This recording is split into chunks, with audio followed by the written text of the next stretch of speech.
Hello everyone, आज मैं आ गई हूँ आपके पास एक नई वीडियो लेके जिसमें कि हम देखेंगे meaning, nature and scope of mathematics. इससे पहले मैंने इसके नोट्स जो हैं वो हिंदी में अवेलेबल कराए थे, बट आज मैं इंग्लिश में नोट्स अवेलेबल करवा रही हूँ इंग्लिश स्टूडेंट्स के लिए। तो चलिए देख लेते हैं कि इसकी क्या मीनिंग है, क्या नेचर है और क्या स्कोप है। Mathematics is the scientific systematic study of the measurement, calculation, relationships, and properties of quantities and sets using number and symbols. The branches of mathematics are arithmetic, algebra, geometry and calculus. Mainly आप देखते हो कि mathematics में यही सारी चीज़ें होती हैं, हमारी मेजरमेंट होती है, हमारे सिम्बल्स होते हैं, हमारे एल्जेब्रा होते हैं। आप छोटे बड़ से ही मैथमेटिक्स पढ़ते आ रहे होगे, 1 2 3 हमारी ज्योमेट्री पोर्शन होता है, एंगल्स होते हैं, ट्राइंगल्स होते हैं, अर्थमेटिक होती है। तो ये सारी चीज़ें जो हैं वो एक सिस्टमैटिक स्टडी बनाती हैं जो कि हमारी मैथमेटिक्स कहलाती है। आई होप ये पॉइंट्स आपको क्लियर हो गया होगा। Mathematics has its roots in everyday activities and forms the basic structure of our highly advanced technology developments. Mathematics plays an important role in accelerating the social, economical and technological growth of the nation.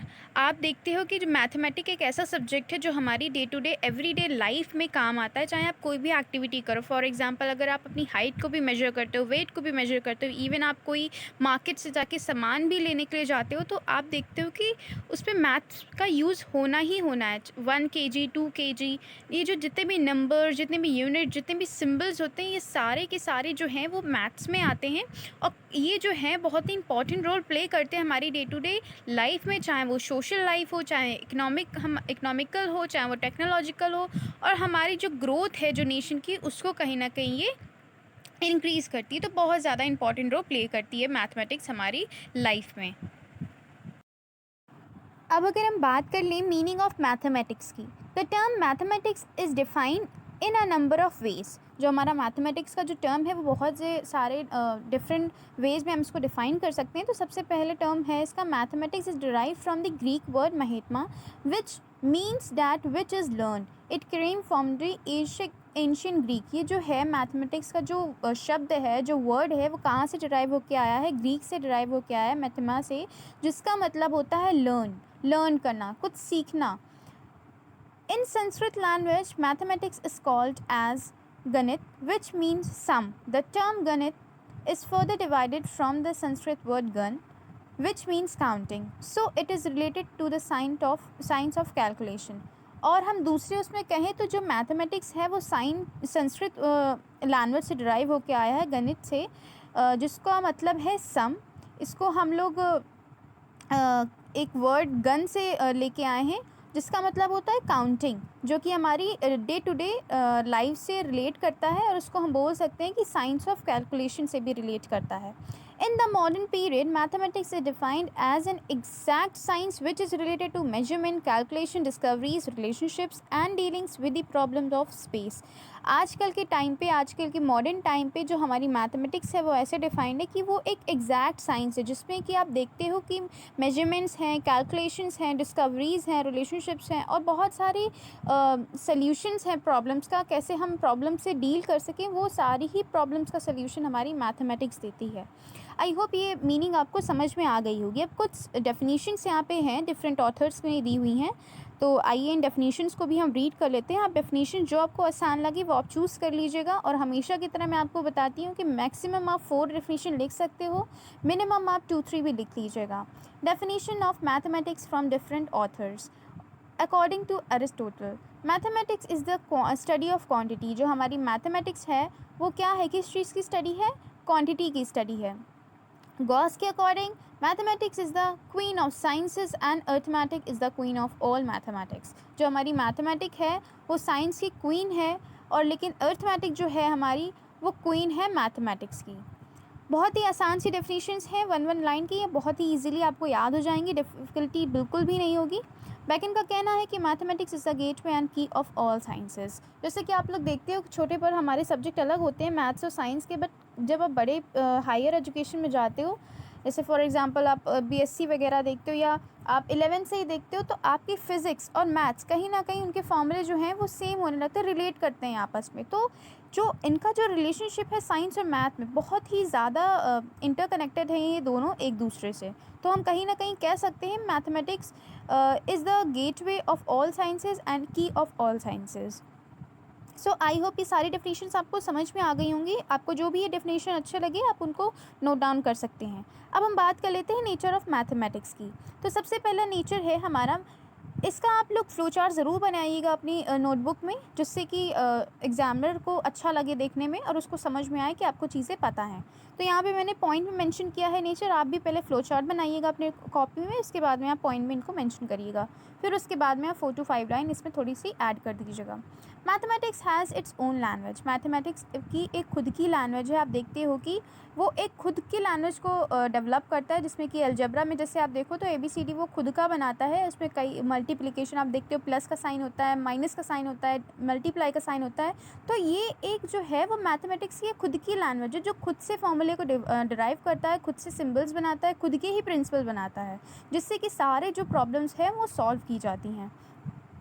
It is universally accepted, जो हमारा जो mathematics का जो concept है, जो फॉर्मूले हैं, जो प्रिंसिपल हैं, वो जो है वो यूनिवर्सली एक्सेप्टेड है। ऐसा नहीं है कि हमारे यहाँ इसको मैथमेटिक्स के फॉर्मूले अलग हैं और दूसरी जगह मैथमेटिक्स के फॉर्मूले अलग हैं, नहीं।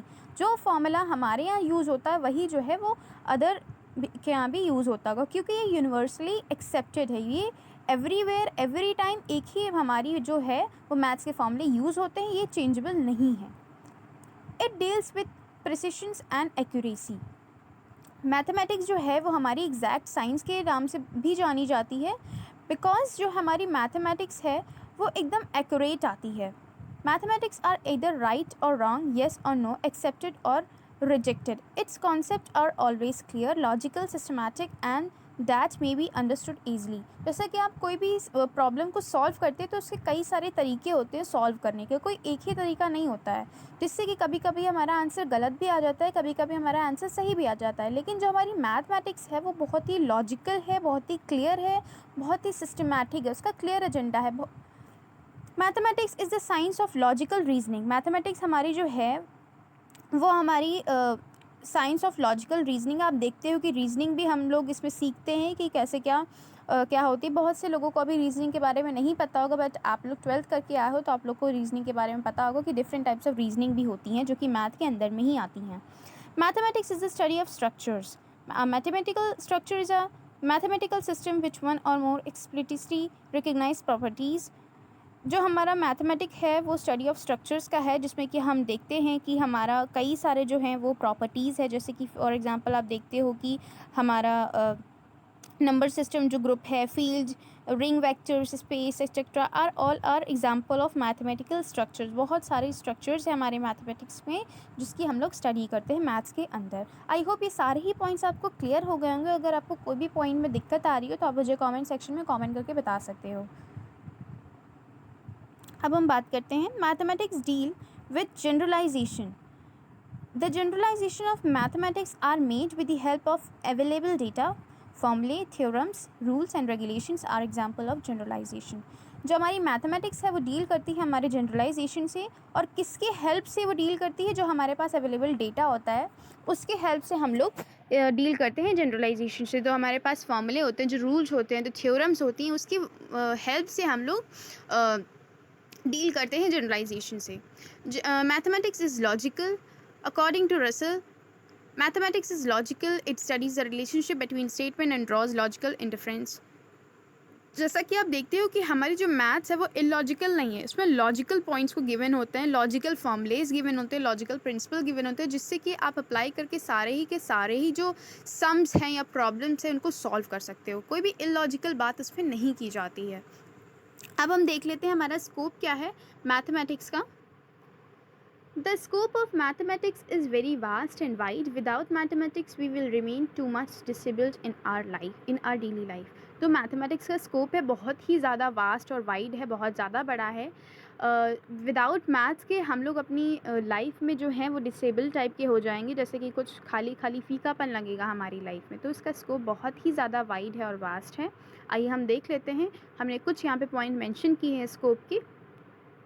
In leading daily life, in performing any profession, in learning any subject, in developing technology, in developing intellectual powers, in meetings one varies interest, in becoming self-dependent, in developing various skills.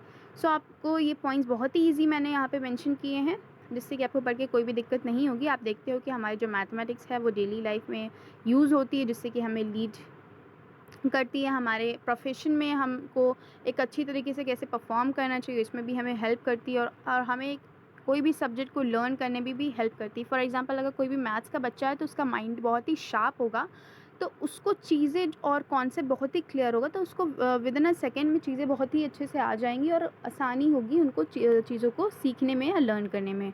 और ये कहीं ना कहीं technology को develop करने में भी help करती है हमारी मैथमेटिक्स, हमारे अंदर इंटेलेक्चुअल पावर्स को भी डेवलप करती है, हमारा इंटरेस्ट भी डेवलप करती है, और हमें एक सेल्फ इंडिपेंडेंट ह्यूमन बीइंग भी बनाती है, और हमारे अंदर कई सारी जो स्किल्स हैं उनको भी डेवलप करती है। तो ये सारे यहाँ पे स्कोप्स मैंने यहाँ पे मेंशन कर दिए हैं। आई होप ये सारे स्कोप्स आपको समझ में आ गए होंगे, आप इनको अच्छे से पढ़ लीजिएगा। Therefore, all the advantages and values of mathematics can be considered as a scope of mathematics. The correlation of mathematics with other subjects like sciences, social science can also be included in the scope of mathematics. आप इसमें ये भी mention कर सकते हो कि जो हमारा मैथमेटिक्स का स्कोप जो है वो साइंस के साथ भी है, सोशल साइंस के सब्जेक्ट के साथ भी है, तो आप इसको भी यहाँ पे इंक्लूड करके लिख सकते हो। मैंने यहाँ पे बस इतना ही लिखा है क्योंकि इतना मुझे सफिशिएंट लगा था।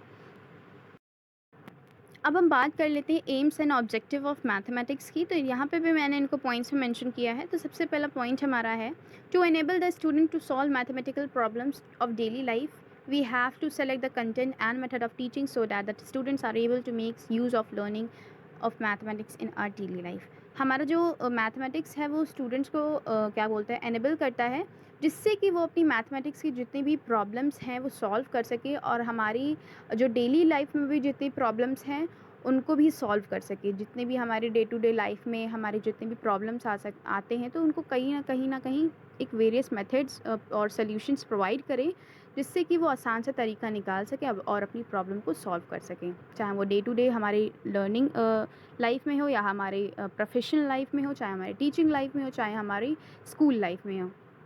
To enable the student, second point, to enable the student to understand the contribution of mathematics to the development of culture and civilization. जो हमारा मैथ्स का एम है वो ये है कि अपने स्टूडेंट्स को एनेबल करना, जिससे कि वो उनको समझा सके कि जो हमारा कंट्रीब्यूशन है मैथ्स का वो कितना ज़्यादा है हमारे कल्चर और सिविलाइजेशन को डेवलप करने में। थर्ड पॉइंट है हमारा to develop thinking and reasoning power of the students. हमारा जो मैथ्स है वो एक बच्चे के माइंड को बहुत ही ज़्यादा शार्प और बहुत ही ज़्यादा तेज़ बनाता है, जिससे कि उसके अंदर थिंकिंग पावर को भी बहुत अच्छी से डेवलप करता है, रीजनिंग पावर को डेवलप करता है स्टूडेंट के अंदर। Fourth point, to prepare a sound foundation needed for various vocations, mathematics is needed in various professions such as those of engineers, bankers, scientists, accountants, statisticians etcetera. आप देखते हो कि जो बच्चा मैथ से होता है वही इन सारी फील्ड्स में जाता है, तो इंजीनियर फील्ड में जाते हैं, बैंकर बनते हैं, वो साइंटिस्ट बनते हैं। तो अगर मैथ्स में बहुत ज़्यादा इंटरेस्ट है या बहुत ज़्यादा उनको नीड है, तो ये सारे प्रोफेशंस में उनको प्रिपेयर कराता है मैथ्स, उनके माइंड को अच्छे से प्रिपेयर करता है और उसी डायरेक्शन में उनको लेके जाता है। Fifth point is to prepare the child for further learning in mathematics and related fields. School mathematics should also aim at preparing him for higher learning in mathematics.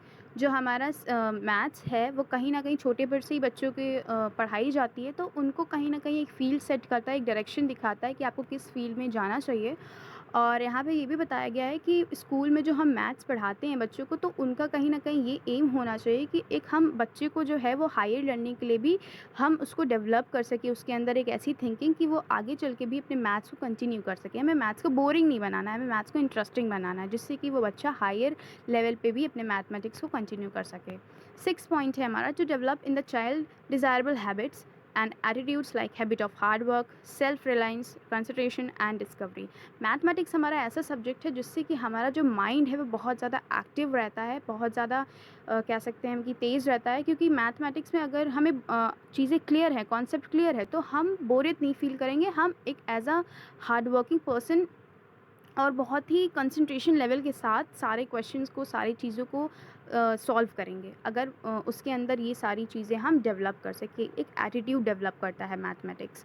7th point, to give the child an insight into the relationship of different topics and branches of the subject. जैसे कि मैंने बताया कि अगर वो बच्चे को maths का कॉन्सेप्ट क्लियर है, अगर वो बच्चा मैथ्स पढ़ा तो उसका दिमाग कहीं ना कहीं शार्प है, तो उसको और भी चीज़ें जो अदर सब्जेक्ट हैं उनके भी कॉन्सेप्ट समझने में टाइम नहीं लगेगा, उनके साथ भी उनका रिलेशन बहुत ही अच्छा बनेगा। वो डिफरेंट टॉपिक्स को और अच्छे से सीख पाएगा और जल्द से जल्द कम समय में वो चीज़ें उसको क्लियर हो जाएंगी। 8th पॉइंट की बात करें, to enable the child to understand popular literature he should be so prepare that he find no handicap in understanding mathematical terms and concepts used in various journals, magazines, newspapers etcetera. जो mathematics है वो child को enable करती है कहीं न कहीं हमारे पॉपुलर लिटरेचर को समझने में, जिससे कि वो एक कहीं न कहीं प्रिपेयर हो जाता है और उसके अंदर कोई भी कमियाँ नहीं रह जाती हैं चीज़ों को ना समझने में। जैसे कि फॉर एग्ज़ाम्पल अगर कोई भी बच्चा है, उसको अगर मैथ्स के फॉर्मूले या कॉन्सेप्ट समझ में आ जा रहा है या उसका माइंड ही बहुत ही शार्प है, बहुत ही एक्टिव है, तो कहीं न कहीं चीज़ें वो चाहे वो मैगज़ीन्स में देखेगा। फॉर एग्ज़ाम्पल अगर न्यूज़पेपर में आप देखते हो कई सारे सुडोकू वगैरह के गेम्स और बहुत ही रीज़निंग वगैरह भी पूछी जाती है। तो अगर वो बच्चे को पता है कि चीज़ें कैसे क्या होती हैं, कॉन्सेप्ट क्लियर है, मैथ्स का बच्चा है, तो वो तुरंत ही सॉल्व कर लेगा। उससे कहीं न कहीं डिसेबिलिटी नहीं फ़ील होगी कि अरे यार मुझे तो ये नहीं आता, मैं नहीं कर पाऊँगा या मुझे नहीं समझ में आ रहा है। तो ये चीज़ उसके अंदर नहीं रहेगी। तो ये सारे टर्म जो है वो मैथमेटिक्स जो है वो एक बच्चे के अंदर क्लियर करता है। To teach the child the art of economic and creative living. हमें बच्चे को ये बताना है आर्ट ऑफ इकोनॉमिक और क्रिएटिव लिविंग में हम कैसे क्या कर सकते हैं, कैसे क्या रह सकते हैं। To develop the 10th point, to develop in the child rational and scientific attitude towards life. हमको अपने चाइल्ड के अंदर एक रैशनल और साइंटिफिक एटीट्यूड डेवलप करना है जो towards the life. I hope ये सारे पॉइंट्स आप क्लियर हो गए होंगे। इन पॉइंट्स को आप अच्छे से याद कर लीजिएगा और लिखिएगा। बहुत ही आसान से पॉइंट्स हैं, बिल्कुल भी दिक्कत नहीं आएगी आपको। इसके बाद हम देखते हैं objective of mathematics. Aims of teaching mathematics are generally scope, whereas objective of the mathematics are specific goals leading ultimately to the general aims of the subject. The objective of teaching mathematics in school can be described at under. यहाँ पे भी मैंने points mention किया है। सबसे पहला point है he learns the mathematical language, for example mathematical symbols, फॉर्मूले, फिगर्स, डायग्राम, डेफिनेशंस एक्सेट्रा। अगर वो मैथ्स की लैंग्वेज को समझ पा रहा है तो वो सारी लैंग्वेज को अच्छे से समझ पाएगा। जितने भी मैथ्स के सिंबल्स होते हैं, फॉर्मूलेज होते हैं, फिगर्स होते हैं, डायग्राम्स होते हैं, डेफिनेशंस होते हैं, वो कहीं ना कहीं वो बच्चा समझ जाएगा। उस he understand and uses mathematical concept like concept of area, volume, number, direction etc. वो सारे ही मैथ्स के जो कॉन्सेप्ट है वो अच्छे से समझ पाएगा और जितने भी हमारे जो कॉन्सेप्ट हैं related to area, volume, number, वो भी सारे अच्छे से अंडरस्टैंड कर सकेगा। He third point, he learns the fundamental mathematical ideas, process, rules and relationship. वो अच्छे से लर्न कर सकेगा जितने भी हमारे फंडामेंटल मैथमेटिकल जितने भी आइडियाज़ हैं, प्रोसेस हैं, रूल्स हैं, रिलेशनशिप हैं। आप देखते हो अगर आप पढ़ते हो, फॉर एग्जांपल अगर हम 10th की मैथ को उठा लेते हैं तो बहुत सारे इसमें थ्योरम्स होते हैं, बहुत सारे इसमें फार्मूलाज होते हैं। तो कहीं ना कहीं वो बच्चा सीखता है, समझता है और अपने सम्स को सॉल्व करता है। 4th point, he understand the historical background of various topics and contribution of mathematics. और कहीं न कहीं वो डिफरेंट जो है वो टॉपिक्स को समझता है और हमारे हिस्टोरिकल बैकग्राउंड के भी अच्छे से समझता है और हमारा मैथ्स का क्या कंट्रीब्यूशन है हमारे हिस्टोरिकल बैकग्राउंड में, वेरियस टॉपिक्स में या अदर सब्जेक्ट में, उसको भी कहीं न कहीं वो बच्चा समझता है और सीखता है। Thanks for the watching this video. I hope ये वीडियो आपके लिए बहुत ज़्यादा हेल्पफुल रही होगी। अगर आपको कुछ भी कन्फ्यूजन है या प्रॉब्लम है, आप मुझे कमेंट सेक्शन में कमेंट करके बता सकते हो और इसके बाद की भी वीडियोस में हैं वो मैं कंटिन्यू करूँगी। तब तक के लिए आपको मेरे चैनल को सब्सक्राइब करना है और मेरी वीडियोस को लाइक करना है। Thanks for the watching this video.